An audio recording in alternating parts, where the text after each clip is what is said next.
Sir నమస్తే sir. Hi, నమస్తే ma'am. Sir మీ పేరు, ఏం చేస్తుంటారు? నా పేరు చిరంజీవి ధర్మతేజ.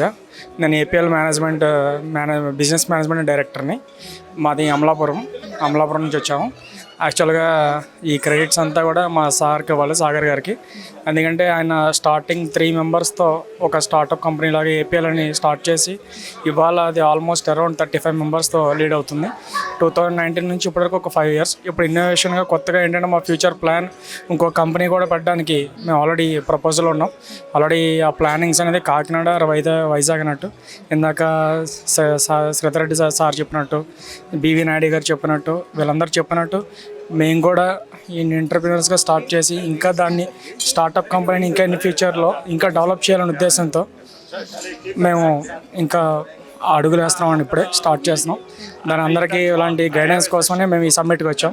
నిజంగా ఇక్కడికి వచ్చిన తర్వాత మురళీ సార్ని వీళ్ళందరినీ చూస్తుంటే మాకు చాలా ఆదర్శంగా, చాలా ఇన్స్పిరేషన్గా. ఎందుకంటే వాళ్ళు కూడా సర్టెన్ ఈ చిన్న ఏజ్లోనే స్టార్ట్ చేసి ఇవాళ one of the billionaires of startups కంపెనీలో ఆయన ఉండడం అనేది మనందరికీ తెలుగు జాతి అందరికీ గర్వకారణం. అలా కూడా ఇన్ ఫ్యూచర్లో మా కంపెనీ కూడా అలా ఉండాలని మేము మనస్ఫూర్తిగా కోరుకుంటున్నాం. మేము కూడా ఇలాంటి విజనరీ లీడర్స్ సలహాలు, సూచనలు తీసుకొని ముందుకెళ్ళాలని మేము కోరుకుంటున్నాం. చాలా నిజంగా ఐకాన్ పెట్టినందుకు ఇది చాలా ఈవెంట్ అనేది ఫస్ట్ వస్తారు అంటే ఏదో మాట్లాడతారు అనుకున్నాం, కానీ నిజంగా వాళ్ళ అడ్వైజెస్ అంటే senior most B V Naidu sir కానీ, లేదంటే రామ్మోహన్ రావు గారు కానీ, ఇలాంటి అందరు చెప్పినవన్నీ కూడా మాకు ఇన్ ఫ్యూచర్లో చాలా అంటే ఇలాంటి ఆలోచనలు, ఇలాంటి గైడెన్స్ మాకు కావాలి. నిజంగా ఇన్ కేస్ ఇలాంటి ఎప్పుడు అంటే నేను రావడం ఇదే ఫస్ట్ టైం ఈ సమ్మిట్కి, కానీ వచ్చిన తర్వాత నేను చాలా ఇన్స్పైర్ అయ్యాను. మనం కూడా నిజంగానే స్టార్టప్ చేయాలి, ఇంకా ఎంత మన మైండ్ సెట్ అనేది ఎలా ఆలోచించాలి, అంతేగాని మనీ ఉంటే కాదు, మన మైండ్ సెట్ మీద ఫోకస్ పెట్టాలి. అది ఉండాలి. ఎక్కడ పుట్టాము, ఎక్కడ ఉన్నాము, ఎక్కడి నుంచి వచ్చాము అనేది కాదు ముఖ్యం. నిజంగా మన దగ్గర టాలెంట్ ఉంటే మనం ఏదైనా సాధించగలం అనేది నిజంగా వీళ్ళందరూ చెప్పినందుకు మేము కూడా అదే అడుగుల్లో నడవాలని మేము మనస్ఫూర్తి కోరుకుంటున్నామండి. నిజంగానే ఇలాంటి ఐకాన్ ఈవెంట్ని మీరందరూ కండక్ట్ చేసి నిజంగా మీలాంటి వాళ్ళ ద్వారా మాకు వచ్చినందుకు ఈ ఆపర్చునిటీ చాలా ఆనందంగా మా కంపెనీ తరపు నుంచి నేను special thanks to icon team. ఇక్కడ ఎందుకంటే సార్ అరేంజ్మెంట్స్, కుమార్ గారు అంటున్నారు, కొంతమంది నాయుడు సార్ అంటున్నారు, చక్రపాణి గారు, ఇలాంటి వాళ్ళందరూ ఉండడం కూడా మా అందరికీ చాలా ఇన్స్పిరేషన్గా, మోటివేషనల్గా.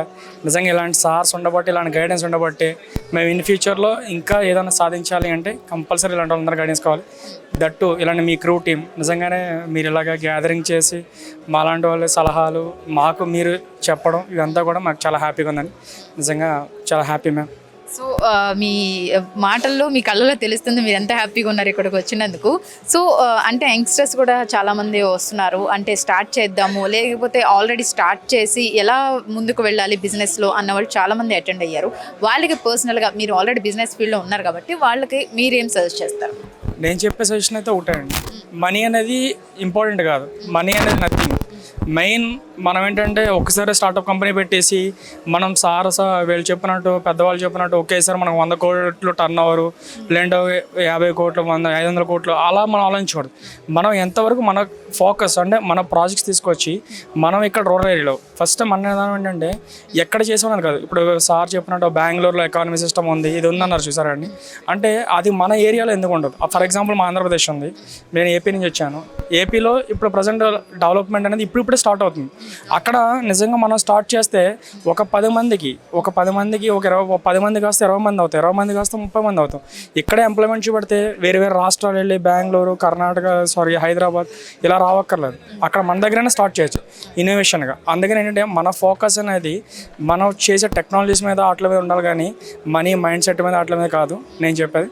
అందుకే మీరు ఎక్కడ స్టార్ట్ చేసినా, ఎక్కడ చేసినా సరే, మన ఊర్లో స్టార్ట్ చేసినా సరే, నిజంగా మన దగ్గర టాలెంట్, కంటెంట్ ఉంటే మన దగ్గరికి అందరూ వస్తారు. అదైతే నేను యంగ్స్టర్స్ చెప్తాను. అంతేగాని ఎక్కడో ఫారిన్ కంట్రీస్ వెళ్ళి వేరే స్టేట్స్ వెళ్ళి చేయగలరు. ఎవరు ఓన్ ప్లేస్లో వాళ్ళు. దట్టు సార్ చెప్పినట్టు మనం 30 to 40 yearsలో మనం ఎంప్లాయ్ కింద కాకుండా మన టాలెంట్ని ఉపయోగించి మనం ఒక ఎంటర్‌ప్రెన్యూర్గా స్టార్ట్ చేస్తే అది బికమ్ ఏ అంటే మనం కూడా వరల్డ్ వైడ్, కంట్రీ వైడ్గా మనం కూడా డెవలప్ అవుతామండి.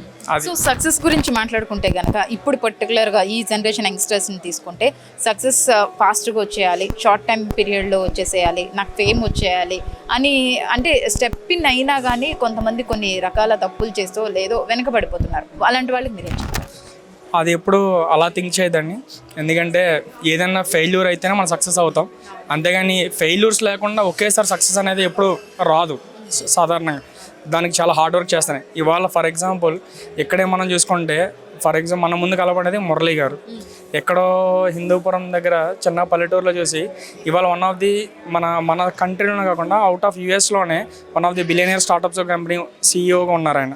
అలాంటి వాళ్ళు మనం ఎగ్జాంపుల్గా తీసుకుంటే ప్రతి వింగ్లో ఏదైనా హార్డ్ వర్క్ చేస్తానండి. అదే స్టార్టింగే మనకు వచ్చేయాలి అంటే మాత్రం అది కరెక్ట్ కాదు. దాన్ని మాత్రం నేను చెప్పేది అంటే యంగ్స్టర్స్కి, మీరు ఏదైనా సరే హార్డ్ వర్క్ చేయండి. హార్డ్ వర్క్ చేయాలి తప్ప మనం ఒకేసారి హైట్స్కి వెళ్ళాలంటే అది కష్టం. అలాగే మనీ మైండ్ సెట్ అనేది కూడా ఉండకూడదు.